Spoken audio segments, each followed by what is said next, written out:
బావిలో నీళ్లున్నా నీ కంట్లో కన్నీళ్లున్నాయి. నన్ను ఆ దేవుడే కాపాడాలి. రైతులు వాడాల్సింది ఇలాంటి నాసిరకం పైపులు కాదు. మరి ఏ పైపులు వాడమంటారు బాబు? తరతరాలు మన్నే నాణ్యత నంద్యాల నంది పైపులు.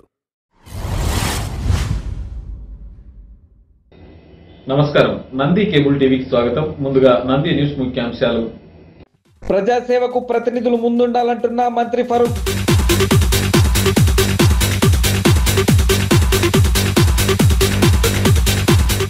నంద్యాలలో పర్యటించిన ఏపీజీబీ మేనేజర్లు.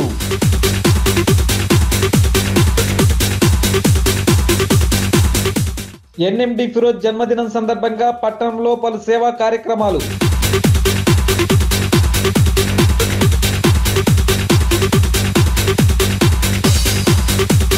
పెంచెలకోన పవిత్రోత్సవాలకు అహోబిలంలో ప్రత్యేక పూజలు.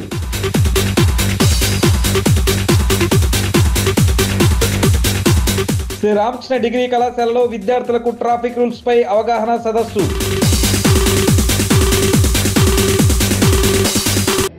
ప్రజాసేవకు ప్రజాప్రతినిధులు ముందుండాలని మైనార్టీ మరియు న్యాయశాఖ మంత్రి ఫరూక్ తెలిపారు. బుధవారం నంద్యాల పట్టణంలో నిర్వహించిన మండల పరిషత్ సర్వసభ్య సమావేశంలో ఆయన పాల్గొన్నారు. వర్షాల కారణంగా గ్రామాల్లో ఎలాంటి సంఘటనలు ఎదురైనా సేవలు అందించడానికి ప్రతి ప్రజాప్రతినిధి ముందుండాలని మంత్రి ఎన్ఎండి ఫరూక్ పేర్కొన్నారు. బుధవారం నంద్యాల మండల సర్వసభ్య సమావేశంలో ఆయన పాల్గొన్నారు. సర్పంచ్లకు, ఎంపీటీసీలకు, అధికారులకు సూచనలు, సలహాలు చేశారు. గ్రామాలలో పారిశుద్ధ్యంపై ప్రత్యేక దృష్టి సారించాలని, తాగునీటి సమస్య రాకుండా చూడాలని అన్నారు. ఈ కార్యక్రమంలో మండల అధ్యక్షుడు Shetty Prabhakar, RDO Mallikarjuna Reddy, MPDO Sugunasri, MRO Priyadarshini తదితరులు పాల్గొన్నారు.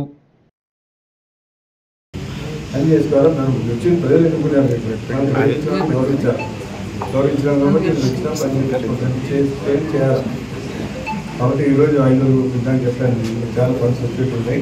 అరమండలి మాట్లాడి అది వచ్చిన డబ్బులు ఉన్నాయి చూసి మాట్లాడేద్దాం. మున్సిపాలిటీ కూడా పెద్దకోట రావాలి వచ్చి దాన్ని కూడా మాట్లాడుతున్నాను. ఇది సమస్యలు ఉన్నాయి, చాలా సమస్యలు ఉన్నాయి. ఊరు పెరిగిపోయింది. జిల్లా కలెక్టర్ ఆఫీస్ లేదు, ఆర్డీ ఆఫీస్ కూడా కలెక్టర్ ఆఫీస్ వచ్చిందాను. దాంట్లో ఆర్డీఓ ఆఫీస్ అది డిఎస్పీ ఆఫీస్ ఎస్పీ గారు వాళ్ళ గిల్లు లేవు. ఆఫీస్ అయిపోయింది. చాలా ఇబ్బందికరంగా ఉంది. జిల్లా ఆఫీస్ వచ్చేసాయి. కేటాయించాలి. జిల్లా ఆఫీస్ ఆడ కట్టాలి. ఆర్డీఓ తెప్పిస్తే కడతామని 100 కోట్ల రూపాయలు 100 కోట్లు మీ దగ్గర మీ అకౌంట్లో ఉన్నాయి కదా. ఎక్కడ మా ఇంటికి నా ఆలోచన ఇది బాగుంటుందేమో అనుకుంటున్నాను. అనుకుంటాడు ప్రజలకు ఒకసారి దగ్గరగా ఉంటుందని నేను ఆలోచన. దాని గురించి మన ప్రభుత్వ స్థలం లేదు. ఎక్కడ ప్రభుత్వ స్థలం కావాలి కదా. ఎందుకంటే మన వాళ్ళు గొడవ చేస్తారు. కార్యసార్ కదా వాళ్ళు కూడా ఈ అభివృద్ధి కార్యక్రమాలైన హౌసింగ్, హాస్టల్, శానిటేషన్, అలాగే మిగిలిన రెవెన్యూ ఈ అన్ని సదస్సులు అన్ని ఏర్పాట్లు చేసుకుంటాము. అలాగే సభ్యులకు మీకు తెలియజేయడం ఏంటంటే రెవెన్యూ సదస్సులు త్వరలోనే ప్రకటిస్తారు. రెవెన్యూ సదస్సులు వచ్చినప్పుడు ప్రతి గ్రామానికి వస్తాం మేము. 45 రోజుల లోపల సమస్యలు, అలాగే ఆ సమస్యలు పరిష్కారం అనేది కూడా తీసుకుంటాము. అలాగే ఇంకొక సూచన ఏంటంటే రెవెన్యూ డిపార్ట్మెంట్ నుంచి ఈ ఎలక్షన్కు సంబంధించి ఓటర్ల జాబితాను మళ్ళా సవరణ ప్రక్రియ ఒకటి జరుగుతోంది. కాబట్టి 1/1/2025 నాటికి 18 సంవత్సరాలు పూర్తయిన వాళ్ళందరూ నమోదు చేసుకోవాలి. అలాగే ఈ 2025 నాటికి 18 సంవత్సరాలు పూర్తయిన వాళ్ళందరూ కొత్తగా ఓటర్లుగా నమోదు చేసుకోండి. కూలంకషంగా చర్చించి ఇంకా గ్రామాల్లో నెలకొన్నటువంటి సమస్యలన్నీ కూడా నోట్ చేసుకుని సార్ దృష్టిలో పెట్టమని ఇప్పుడు ఆదేశించడం జరిగింది. అక్కడ ఆదేశాల మేరకు మండల లెవెల్ ఆఫీసర్స్ అందరూ ఇప్పుడు చర్చించిన విషయాలు మన మండలంలో సార్ ఇంకా కూడా సర్పంచులు చెప్తున్నారు సార్, శ్మశానాలకు సంబంధించినటువంటి రోడ్స్, శ్మశానాలకు సంబంధించినటువంటి స్థలాలు ఇవి కూడా మేము వాళ్ళ దగ్గర అన్ని తీసుకొని ఓకే సార్ మేము తీసుకుంటున్నాం సార్. ఇంకా కూడా సర్పంచులందరినీ ఒకసారి సార్ మనకు అన్ని సమస్యలు ప్రయారిటైజేషన్లో మనకి పరిష్కారం చేస్తానని ఇప్పుడు చెప్పడం జరిగింది. ఈ సమావేశం ఈరోజు చాలా బాగా జరిగింది. సభ్యులు కూడా వాళ్ళ గ్రామంలో ఉన్నటువంటి సమస్యలు అనేది బాగా వివరించారు.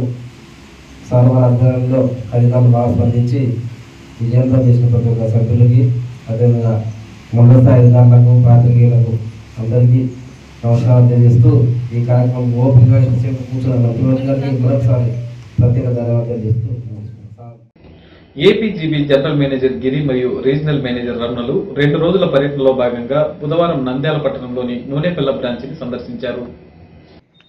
ఆంధ్రప్రగతి గ్రామీణ బ్యాంక్ ప్రధాన కార్యాలయం కడప నుంచి జనరల్ మేనేజర్ ఆర్ గిరి మరియు Nandyal regional manager PV Ramana deposit సమీకరణ రికవరీ కోసం మరియు రుణం వితరణ 2 రోజుల కార్యక్రమంలో భాగంగా నంద్యాల జిల్లా నూనెపల్లి బ్రాంచ్ను సందర్శించారు. ఈ సందర్భంగా వారు మాట్లాడుతూ నూనెపల్లె శాఖ 40 లక్షల డిపాజిట్ను సమీకరించిందని, ఈ డిపాజిట్లపై అన్ని బ్యాంకుల కంటే అత్యధిక వడ్డీని అందించే ఏకైక ప్రభుత్వ రంగ బ్యాంకు ఆంధ్రప్రగతి గ్రామీణ బ్యాంక్ అని, అలానే అధునాతన డిజిటల్ సేవలు ఏపీజీబీ డిఐజిఐ ఖాతా, debit card, mobile banking, internet banking, UPI, WhatsApp banking, loan repayment, ఈ మ్యాండేట్, కాల్ సెంటర్ మరియు యూపీఐ ద్వారా ఏటీఎం క్యాష్ విత్డ్రా పలు సేవలు అందిస్తున్నామని తెలిపారు. ఈ కార్యక్రమంలో శాఖ సిబ్బంది, జీఎం మరియు ఆర్ఎంలను సత్కరించడం జరిగింది. ఈ కార్యక్రమంలో చీఫ్ మేనేజర్ విష్ణు నాయక్ మరియు సిబ్బంది తదితరులు పాల్గొన్నారు. ఆంధ్రప్రగతి గ్రామీణ బ్యాంక్ మీకు తెలిసిన విషయమే. One of the best RRBs in the country. మన డిపాజిట్ ఖాతాదారులకి అన్ని సౌకర్యాలు మనం ఇస్తున్నాము. అన్ని టెక్నాలజికల్ ఫీచర్స్ ఎనీ ప్రైవేట్ బ్యాంక్లా కూడా ఉన్నాయి మనకి. ఇది కాకుండా కొత్తగా మనకి SB premium savings account, current account కూడా లాంచ్ ఈ మధ్య చేసాము. దీంట్లో కరెంట్ అకౌంట్కి specifically cash handling charges, folio charges కూడా వేవ్ చేసే అయింది. అది కాకుండా ఎస్ఎంఎస్ ఫ్రీ, నెఫ్ట్ ఆర్టీజెస్ కూడా మనకి చాలా అందుబాటులో ఉంటుంది. ఇది మన ప్రీమియం కరెంట్ అకౌంట్ హోల్డర్స్కి చాలా పనికొస్తుంది. అలాగే డైలీ మన ఎస్బీ అకౌంట్ హోల్డర్స్ కూడా ప్రీమియం ఎస్బీ అకౌంట్ కూడా లాంచ్ చేయడం జరిగింది. దీంట్లో కూడా చాలా ఫీచర్స్ ఉన్నాయి. ఎనీ ప్రైవేట్ బ్యాంక్ లాగా కూడా మనం అన్ని ఫీచర్స్ మనం ఇస్తున్నాము. సో ఈ అందరు కస్టమర్స్కి మా రిక్వెస్ట్ ఏంటంటే, మన గ్రామీణ బ్యాంక్ ఏదైతే పల్లెటూరులకి, రూరల్ కస్టమర్స్కి దానికోసమే ఈ స్థాపన జరిగింది కాబట్టి దయచేసి అందరూ ఈ బ్యాంక్కి ఎంచుకొని మన the best RRB in the country 43 ఆర్ఆర్బీస్లోని ఇక్కడ అకౌంట్ ఓపెన్ చేస్తే మీకు మా రిక్వెస్ట్. Thanks you. సార్ అందరికీ నమస్కారం అండి. నేను ఇక్కడ ఆంధ్రప్రగతి గ్రామీణ బ్యాంక్ నంద్యాలలో రీజనల్ మేనేజర్గా పనిచేస్తున్నాను. నా పేరు బి వెంకటరమణ. మా జనరల్ మేనేజర్ గారు గిరి గారు ఆయన పర్యటనలో భాగంగా డిపాజిట్ల సేకరణ ఉద్యమంగా జరుగుతున్న మా బ్యాంకులో శాఖల తనిఖీలో భాగంగా ఆయన ఈరోజు నూనెపల్లి శాఖకి ఇచ్చేశారు. దీనిలో మేము చెప్పదలుచుకున్న విషయం ఏంటంటే, ఇప్పటిదాకా ఖాతాదారులు మా బ్యాంకుకి అభివృద్ధికి ఎంతగానో తోడ్పడుతున్నారు. అదే దాన్ని కొనసాగించాల్సిందిగా నేను మనందరినీ కోరుచున్నాను. ఇంకొకటి, మా బ్యాంకులో డిపాజిట్ రేటు అత్యధిక వడ్డీ రేటు ఇస్తున్నాము. 344 days అంటే 444 రోజులకి. సాధారణ డిపాజిట్లకి 7.3%, మిగతా మహిళా సీనియర్ సిటిజన్స్ కానీ వాళ్ళకి 8.10% ఇస్తున్నాం, ఆఫర్ చేస్తున్నాం. ఈ అవకాశాన్ని అందరూ సద్వినియోగం చేసుకోవాల్సిందిగా కోరుతున్నాం. బుధవారం తెలుగుదేశం నాయకుడు ఎన్ఎండి ఫిరోజ్ జన్మదినం సందర్భంగా నంద్యాల పట్టణంలో ఎన్ఎండి ఫిరోజ్ యువసేన ఆధ్వర్యంలో పలు సేవా కార్యక్రమాలు చేపట్టారు. నంద్యాలలో ఎన్ఎండి ఫిరోజ్ జన్మదినం సందర్భంగా ఎన్ఎండి ఫిరోజ్ యువసేన ఆధ్వర్యంలో పలు సేవా కార్యక్రమాలు నిర్వహించారు. నంద్యాల ఎన్టీఆర్ షాదీఖానాలో ఉచిత కంటి వైద్య శిబిరం మరియు రక్తదాన శిబిరం నిర్వహించారు. ఈ కార్యక్రమానికి టీడీపీ నాయకులు వెదుర్ల రామచంద్రారావు, రాజారాం, కౌన్సిలర్ శ్యామ్ సుందర్లాల్, తులసిరెడ్డి తదితరులు ప్రారంభించారు. ఈ సందర్భంగా వారు మాట్లాడుతూ ఎన్ఎండి ఫిరోజ్ యువసేన ఆధ్వర్యంలో భవిష్యత్తులో మరెన్నో సేవా కార్యక్రమాలు చేపడతామన్నారు. సర్వేంద్రియాన నయనం ప్రధానం అన్నారు. సో అటువంటి నయనం కంటికి సంబంధించిన పరీక్షలు ఈరోజు చేసుకోవడం, ఆ కంటి పరీక్షల ద్వారా కంటి చూపు తక్కువ ఉన్న వాళ్ళకు అద్దాలు ఉచితంగా ఇవ్వడం, కంటి చూపులో క్యాట్రాక్ట్ ప్రాబ్లం ఉండే వాళ్ళకు వాళ్ళని సరైన హాస్పిటల్కి రెఫర్ చేసి సర్జరీ చేయించడం అనే ఒక ప్రధానమైన ఉద్దేశాన్ని పెట్టుకొని, అది కూడా తన జన్మదినోత్సవం మరి ఫిరోజ్ గారి జన్మదినోత్సవం రోజునే అది జరపాలని చెప్పి నిర్ణయించుకొని ఈ కార్యక్రమాన్ని ఏర్పాటు చేసిన పుష్పగిరి ఐ హాస్పిటల్ వాళ్ళకు ధన్యవాదాలు తెలుపుకుంటూ, ఇటువంటి కార్యక్రమాలు ఇంకా ఎక్కువగా చేయాలని చెప్పి మనస్ఫూర్తిగా కోరుకుంటూ, ఈ కంటి శిబిరము ఈరోజు ఆయన పుట్టినరోజు సందర్భంగా జరిపిండొచ్చు, కానీ ఇటువంటి సేవా కార్యక్రమాలు చేపట్టడంతోనే వాళ్ళ యొక్క బాధ్యత పబ్లిక్ మీద ఎలా ఉంది అనేది తెలియజేస్తున్నారు. అంటే మన పుట్టినరోజు సందర్భంగా మన బీద వాళ్లకు కంటి ఆపరేషన్ ఉచితంగా చేయించాలనే ఒక సంకల్పం అనేది నిజంగా హర్షించదగ్గ విషయం. దాన్ని ఆ యువసేన వాళ్ళు ఆయన ఫిరోజ్ యువసేన ఆధ్వర్యంలో జరగడం కూడా నిజంగా శుభదాయకం. మీరు అనుకుంటారు ఈరోజు ఈ కంటి ఆపరేషన్లని మీరు తెలుసు తెలియదు, ఇదే కంటి ఆపరేషన్ బయట చేయించాలంటే వేల రూపాయలు అవుతాయి. ఒక డాక్టర్ దగ్గరికి వెళ్ళి మనం కంటి పరీక్ష చేయించుకోవడానికి ఓపీ 200 రూపాయలు కట్టాలి.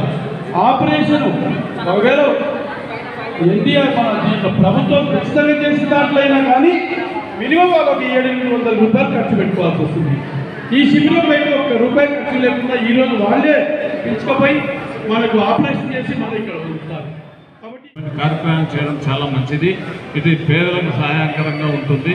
కాబట్టి దీన్ని అందరూ కూడా వినియోగించగలని చెప్పి కోరుకుంటున్నాను. అలాగే ఇక్కడికి వచ్చిన లీడర్స్ అందరికీ కూడా ధన్యవాదాలు తెలియజేస్తూ సెలవు తీసుకుంటాను. ఒక పార్టీకి సంబంధించి పార్టీ పెద్దలంతా కలిసి ఒక సేవా కార్యక్రమం పెట్టి ఇట్లా నడపడం అనేది చాలా అరుదుగా జరుగుతుంది.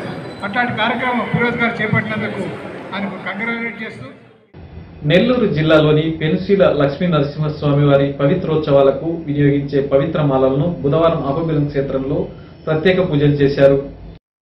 శ్రీ పొట్టి శ్రీరాములు నెల్లూరు జిల్లాలోని శ్రీ పెనుశీల లక్ష్మీ నరసింహస్వామి వారి పవిత్రోత్సవాలకు వినియోగించే పవిత్ర మాలలను అహోబిలం శ్రీ లక్ష్మీ నరసింహస్వామి సన్నిధిలో ఉంచి ప్రత్యేక పూజలు చేశారు. అనంతరం పెంచెలకోన క్షేత్రం తీసుకువెళ్లారు. శ్రీ పెనుశీల లక్ష్మీ నరసింహస్వామి పవిత్రోత్సవాలు పవిత్ర మాలలకు గత కొన్ని సంవత్సరాల నుండి రంగారావు గోష్ఠి సభ్యుల తరపున పవిత్ర నామాలను శ్రీ అహోబిలం లక్ష్మీ నరసింహస్వామి పాదాల చెంత ఉంచి ఆ పవిత్ర నామాలను పెంచెలకోన అర్చకులకు అందజేయడం ఆనవాయితీగా జరుగుతున్నది. ఈ కార్యక్రమంలో అహోబిలం దేవస్థానం ముద్రకర్త ప్రధాన అర్చకులు కిడాంబి వేణుగోపాలాచార్యులు, మునియర్ సౌమ్య నారాయణ స్వామి, ఎగువ అహోబిలం మునియందార్ సుదర్శనం స్వామి, భార్గవ్ స్వామి మరియు పెంచెలకోన దేవస్థానం రామయ్య స్వామి పవిత్ర మాలలను అందజేశారు. ఈ కార్యక్రమంలో రంగారావు గోష్ఠి సభ్యులు ADD Ravikanth Chowdary, Uppala Prasad, M Veerachandra, Seshu Naik, Lakshmi Narasaiah, Y Venky తదితరులు పాల్గొన్నారు. ఈ అహోబిల క్షేత్రంలో విజయదశమి నుంచి ప్రారంభించి 10 రోజుల పాటు ఎగువ అహోబిలంలో 4 రోజులు, దిగువ అహోబిలంలో 6 రోజుల పాటు పవిత్రోత్సవం జరుగుతుంది. దానికి పవిహి త్రయతే ఇది పవిత్రం, సమస్త పాపములను నశింపు చేయే ఒక మహోత్సవం. అనగా ప్రతి ఒక్క సంవత్సరంలో స్వామివారికి తెలిసి తెలియని ప్రాయశ్చిత్తంగా మనం ఏ విధంగా కైంకర్యం చేస్తున్నాం, దాంట్లో ఏదైనా లోపం ఉంటే దానికి శాంతి నివృత్తంగా ఈ పవిత్రోత్సవం అనేది అనుష్ఠించడం ఒక అనవైకం. ఆ రీతిలో పెనుశీలకోన అనే క్షేత్రంలో వచ్చే నెలలో 15వ తేదీ నుంచి పవిత్రోత్సవం జరుగుతుంది. ఆ పవిత్రోత్సవానికి ప్రప్రథమంగా వెలిసిన ఈ అహోబిల క్షేత్రంలో నృసింహస్వామి ఆవిర్భవించినాడు కనుక ఆ పవిత్రమాలను ఈ అహోబిల క్షేత్రంలో స్వామివారికి దర్శించి అంటే సమర్పించి ఆ ఒక పవిత్రమాలను అక్కడ పవిత్రోత్సవానికి ప్రతి సంవత్సరం తీసుకొని పోయే ఒక అనువాయికం. ఆ రీతిలో ఈరోజు ఈ పట్టు పవిత్రాలను స్వామివారికి సమర్పించి అంతగా స్వామివారికి దృష్టిలో సమర్పించి ఆ పవిత్రమాలను ఆ పెనుశీల లక్ష్మీ నరసింహస్వామి దేవస్థానానికి సమర్పించున్నారు కనుక ఈ ఒక్క పవిత్రోత్సవంలో ప్రతి ఒక్క భక్తులు ప్రత్యక్షంగా పరోక్షంగా దర్శనం చేసుకొని వారికి అందరికీ సర్వ విధమైన సౌభాగ్యం కలిగి సంతాన సంపదం లక్ష్మీ ఆయురారోగ్య పూర్వికాం శ్రీ నృసింహ పదధ్వంతో దద్యాత్ అత్యంత వైభవాత్ అని చెప్పినట్టు అహోబిల గుహావాస వాసోల్లాసిరహాసినే అస్తు లక్ష్మీ నృసింహాయ నిత్యశ్రీ నిత్యమంగళం. పట్టణంలోని శ్రీ రామకృష్ణ డిగ్రీ కళాశాల యందు విద్యార్థులకు ట్రాఫిక్ రూల్స్ పై అవగాహన సదస్సు నిర్వహించారు. ట్రాఫిక్ రూల్స్ పై అవగాహన సదస్సు స్థానిక శ్రీ రామకృష్ణ డిగ్రీ కళాశాలలో వివేకానంద ఆడిటోరియంలో బుధవారం రోజున రామకృష్ణ విద్యాసంస్థల అధినేత రామకృష్ణారెడ్డి ఆధ్వర్యంలో ట్రాఫిక్ రూల్స్ పై అవగాహన సదస్సును ఏర్పాటు చేయడం జరిగింది.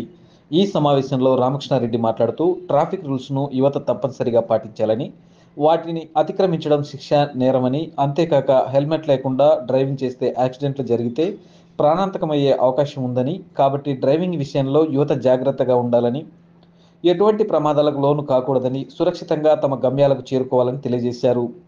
కాబట్టి ఎవరైనా పెట్టినట్లయితే పెట్టిన వెహికల్ పెట్టినట్టుగా ఫైన్ వేయండి. ఇప్పుడు చెప్పారు కదా, ఫైన్ 5,000 రూపాయలు. ఒకసారి ఫైన్ వేస్తే 5,000 రూపాయలు. అట్లాగే వాళ్ళకి ఆల్రెడీ ఇన్స్ట్రక్షన్స్ కూడా ఇవ్వడం జరిగింది. మీకు శిరస్త్రాణం లేదు, శిరస్త్రాణం హెల్మెట్ తప్పనిసరిగా వాళ్ళు స్టూడెంట్ వేసుకోవాలి. హెల్మెట్ కొనే స్తోమత కనుక మీకు లేకపోతే యూజ్ చేయడం కష్టం అనుకుంటే బైక్ వాడడం మానే. ఎందుకంటే మనకి ఆవేశాలు ఎక్కువ, నాకంటే ముందు పోకూడదు, బాగా సౌండ్ చేస్తూ ముందుకు వెళ్తే స్పీడ్గా వెళ్ళిపోతాను అని ఇవన్నీ చేసేటువంటి పరిస్థితులు ఉన్నాను. కాబట్టి మీ భద్రత కోసం హెల్మెట్ కంపల్సరీగా వాడాలి. ఈ సమావేశంలో ముఖ్య అతిథిగా వచ్చిన ట్రాఫిక్ సిఐ మల్లికార్జున గుప్తా మాట్లాడుతూ డ్రైవింగ్ చేసేవారు ముఖ్యంగా 4 నియమాలు పాటించాలని, అవి driving licence, insurance, pollution certificate, RC certificate ఉండాలని తెలియజేస్తూ త్రిబుల్ డ్రైవింగ్ చేస్తే ఎంత ఫైన్, తాగి డ్రైవింగ్ చేస్తే ఎటువంటి శిక్ష మరియు హెల్మెట్ ధరించాలని, అతి స్పీడ్ పోకూడదని, లైసెన్స్ లేకుండా డ్రైవింగ్ చేయరాదని, ఆ విధంగా ఒకరి వెహికల్ మరొకరు నడిపితే యాక్సిడెంట్లు జరిగినప్పుడు ఎటువంటి శిక్షలు ఉంటాయని తెలియజేశారు. సెల్ ఫోన్ డ్రైవింగ్ కానీ మీరు చేస్తే మీకు తెలుసు ఎన్ని ప్రమాదాలు జరిగినాయి సెల్ ఫోన్ డ్రైవింగ్ వల్ల. ఇందాక మొదట చెప్పినట్టు బేసిక్ ప్రిన్సిపల్ ఎవరికైనా వర్తిస్తుంది. మీరైనా వేరే వాడిని గుర్తొచ్చు, వాడైనా మిమ్మల్ని గుర్తొచ్చు. మళ్ళా లైసెన్స్ లేకపోతే అవన్నీ ఏమేమి రెసిప్రొకేషన్స్ చెప్పినా మన లైసెన్స్ లేకపోతే ఎంత ఇబ్బంది పడతారనేది సేమ్ అంతే. సెల్ ఫోన్ డ్రైవింగ్ చేస్తే మీకు 1035 రూపీస్ ప్రస్తుతం ఫైన్ ఉంది. కానీ యాక్చువల్గా ఎంబీ యాక్ట్ అమెండ్ అయింది. అది అమెండ్ అయిన ఇప్పుడు సెల్ ఫోన్ డ్రైవింగ్ చేస్తే ఫస్ట్ అటెంప్ట్ 5,000, సెకండ్ అటెంప్ట్ 10,000, మల్టిపుల్గా రిపీటెడ్ అఫెన్సులు చేస్తే కూడా దానికి ఫైన్స్ ఉన్నాయి. బండి సీజ్ చేస్తాము, అన్నీ చేస్తాము. ఇప్పుడు కొత్తగా ఫైన్ ఎంబీ యాక్ట్ ఫైన్లు చాలా విపరీతంగా ఉన్నాయి, మీకు తెలియదు, అన్ని వేలల్లోనే ఉన్నాయి. అన్నీ 10,000, 15,000, 20,000. Driving licence first offence 10,000, second అఫెన్స్కు మళ్ళీ ఎన్హాన్స్ అవుతుంది, మళ్ళా అఫెన్స్ రిపీట్ చేస్తే బండి సీజ్ అవుతుంది. ఒకవేళ డ్రైవింగ్ లైసెన్స్ ఉండి కూడా అఫెన్సులు చేస్తూ ఉంటే డ్రైవింగ్ లైసెన్స్ 3 నెలలు 6 నెలలు సీజ్ కావడము. ఇట్లా చట్టాలన్నీ ఇంప్రూవైజ్ చేసి పనిష్మెంట్స్ ఇంప్రూవ్ చేసినారు, అంటే పెనాల్టీస్. ఇవి మన గవర్నమెంట్ ఇంప్లిమెంట్ చేయమని చెప్పి జీవో కూడా ఇచ్చింది, కానీ మనకు ఇంకా ఆన్ ఫీల్డ్ రాలేదని. ఒక్కసారి ఆన్ ఫీల్డ్ వచ్చిందంటే మీరు మీ బండి అమ్ముకోవాలా లేకుంటే ఆస్తి అమ్ముకోవాలా, గుర్తుపెట్టుకోండి. మీరు ఒక్కసారి ఎన్ఫోర్స్ చేయమని అథారిటీస్ చెప్పిన తర్వాత మళ్ళా మీరు సెల్ ఫోన్ డ్రైవింగ్ అంటే ఫస్ట్ అఫెన్స్ కింద 5,000 కడతారు, 5,000. నంది న్యూస్ ముగించే ముందు ముఖ్యాంశాలు మరోసారి. ప్రజాసేవకు ప్రతినిధులు ముందుండాలంటున్న మంత్రి ఫరూక్.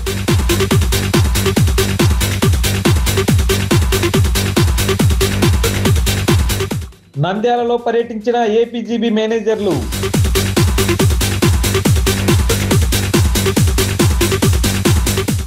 ఎన్ఎండి ఫిరోజ్ జన్మదినం సందర్భంగా పట్టణంలో పలు సేవా కార్యక్రమాలు.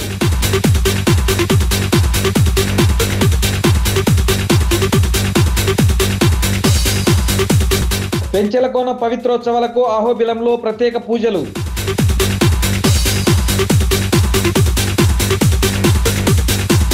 శ్రీ రామకృష్ణ డిగ్రీ కళాశాలలో విద్యార్థులకు ట్రాఫిక్ రూల్స్ పై అవగాహన సదస్సు.